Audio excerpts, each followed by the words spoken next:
zaman Abu Bakar Siddiq. Seperti apa? Seperti wajib sembahyang 5 waktu ijma', tak ada orang kata sunat. Hak lain pada tu tuan-tuan, kebanyakannya tak ijma'. Banyak benda hak mana tak jelas, tak ijma'. Sehingga Imam Ahmad kata manidda'a bil ijma'i faqad kadzab. Siapa yang mendakwa dengan ijma' maka dia bohong. Susah lah maksudnya nak jadi ijma'. Sampai sembahyang Jumaat tu wajib pun tak ijma'. Ada yang pergi kata sunat. Kalau nak kira cari ijma' ni memang susah ceritanya. Tapi tak apa. Kedua, adakah semua pendapat ulama semuanya betul?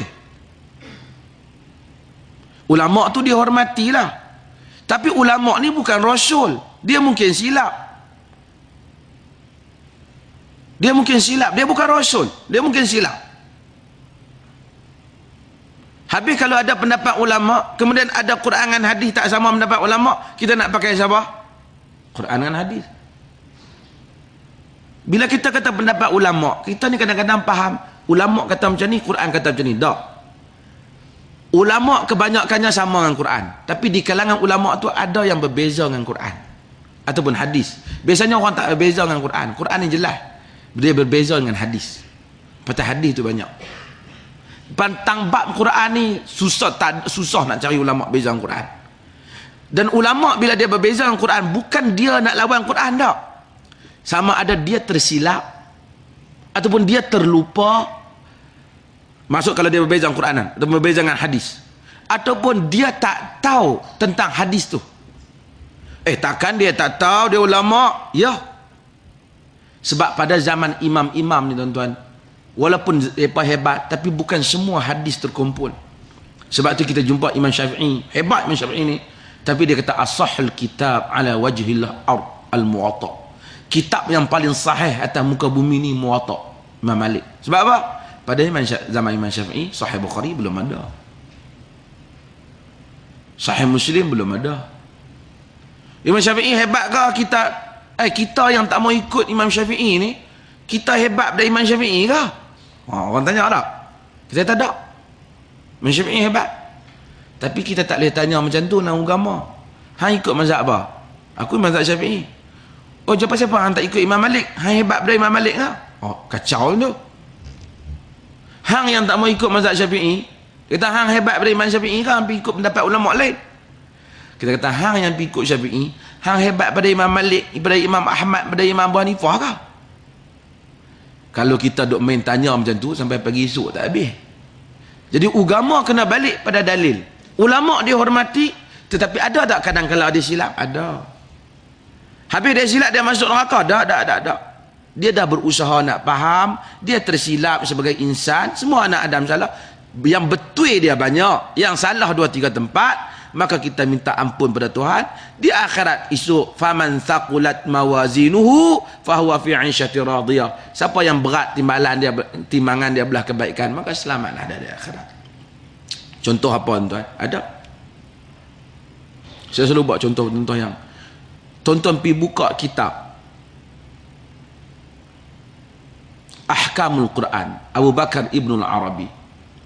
Dia kata sebahagian di kalangan para ulama berpendapat meliwat isteri. Liwat isteri. Liwat nah. Datangi isteri pada duburnya. Harus. Sebab apa harus? Nisa'ukum harsul lakum. Fa'tu harsakum anna syi'tum. Isteri kamu adalah ladang kamu, datangilah ladang kamu macam mana yang kamu mau. Hadis kata la'ana mal'un man atamra'atuhu fi duburiha. Celaka, laknat orang yang mendatangi isteri pada duburnya. Nabi laknat. Ada saya tak apalah hadis-hadis tu, hadis-hadis lah, tapi saya nak pakai pendapat ulama. Boleh ke tuan-tuan? Boleh ke? Setelah kita tahu ada hadis, kita nak perdekah juga dengan ada pendapat, boleh ke? Tak boleh. Tak boleh. Hak ulama bagi pendapat tu, kita minta, kita kata dia tersilap lah kot. Mungkin hadis tu tak jelas ke dah. Pasal hadis ni banyak, zaman dia tu bukan kumpul habis lagi. Pasal apa tak kumpul habis? Sebab sahabat ni bila Nabi wafat, ada yang ada di Basrah, ada yang ada di Kufah, ada yang ada di Basrah, ada yang ada di Yaman, berbagai-bagai, ada yang pergi ke berbagai-bagai tempat. Hadis Nabi ni bukan setiap kali Nabi cakap 100,000 ke, 10,000 ke, 5,000 dengar. Tak. Kadang-kadang 3 orang dengar, 4 orang dengar. Orang ni pergi sana, orang ni pergi sana. Ulama hadis kena duk cari seorang-seorang sahabat ni kumpul hadis. Itu kadang-kadang menyebabkan ada hadis yang orang ni kata, orang ni tak tahu. Disebabkan bukan daripada tak mau tahu, tapi berlaku di sebab-sebab tertentu yang saya sebut. Ini ada bincang bahagian lain dalam ilmu usul fiqh. Ada itu menunjukkan ada bab yang mana apabila ulama kata, kadang-kadang ada hadis yang tak sama dengan pendapat dah. Al-Imam Al-Qurtubi sebut dalam tafsir Qurtubi tentang ada pendapat yang disandak kepada mazhab Malik, bahkan sebagian sanad pada mazhab Syafi'i, salah satu qaul di kalangan ulama Syafi'i, sembahyang Jumaat fardu kifayah. Bahkan ada qaul sanad pada Imam Malik, sembahyang Jumaat sunat. Sedangkan Quran kata, "Idza nudiya lis-salati min yaumil jumu'ah fas'au ila dzikrillah wa dzarul bai'." Perintah Quran mesti perintah. Perintah kalau tak ada bukti lain dia menjadi wajib. Tuan-tuan, kata ada orang tak mau sembahyang Jumaat. Hai, orang tak sembahyang Jumaat. Saya pakai pendapat hak kata wajib, hak kata sunat. Mana boleh? Dia kata, tu pun pendapat ulama juga. Dia kata, tuan-tuan, bolehkah dia buat main macam tu? Kau kita nak ambil tindakan? Nampak tak boleh ambil tindakan? Dia kata, saya pun pakai pendapat ulama juga. Tuan-tuan tahu, itu Astorah Jabat. Timbul benda tudung, tutup aurat tak wajib. Dia bukan main-main pendapat dia sendiri tu. Pendapat dia itu disokong, bukan disokong, dia kutip daripada seorang tokoh dalam ilmu tafsir dan ilmu usul fiqh yang hebat daripada Maghrib Tunus.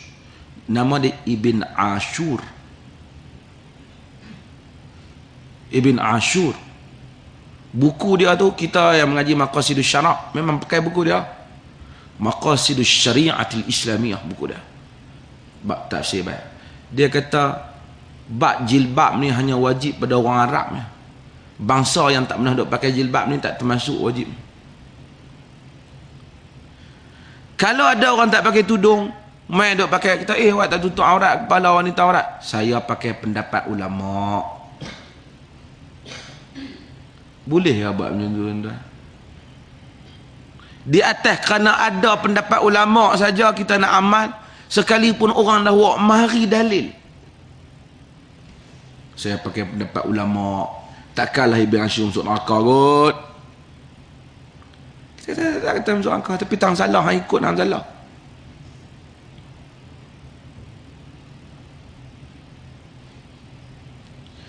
Tuan-tuan, banyaklah benda kalau nak disebut tentang pendapat ulama. Banyak benda.